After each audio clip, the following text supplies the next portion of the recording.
I want to inform the world that our lives are in danger.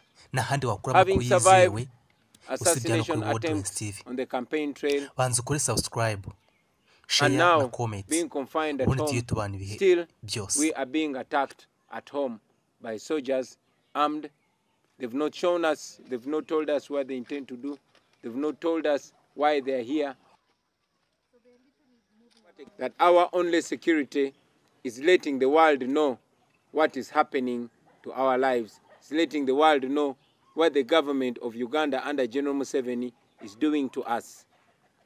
I am here alone with my wife, having sent our children away to avoid them witnessing this humiliation and keeping them out of danger.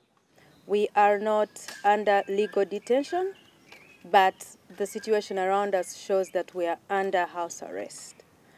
I think it is shameless of our security agencies to do this to us, even when they know that the world is actually watching.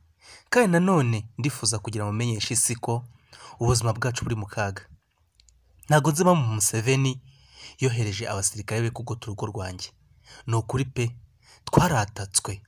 Ntago tuzi impamvu dufite ubwoba. Ese ni ukubera iki Museveni yakoze ibi bintu? Ndifuza kumenyesha isi ko ibintu Museveni ari gukora biduteye ubwoba.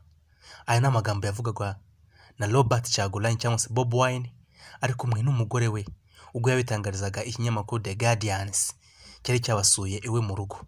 Kandi koko ni witegereza no video uraza kubona inyuma y'urugo rwose huzuye abasirikare b'abajepe b'igihugu cya Uganda. Nyamara bo bavuga ko makuru batangaje ikinyamakuru The Sky News bavuze ko ibi ngibi ari ukugira ngo bacunge umutekano wa Robert Kyagulanyi nk'umuntu ukomeye, bakaza kumucungira umutekano iwe mu rugo bityo atazagira icyaba na gito. Nyamara wakwibaza ugasanga wa magane harimo urujijo. Niba umuntu we yivugira ko nta mutekano yigeze asaba cyangwa se nta burinzi yigeze akenera, kubera iki bamuhereje abasirikare kugira ngo bamurinde?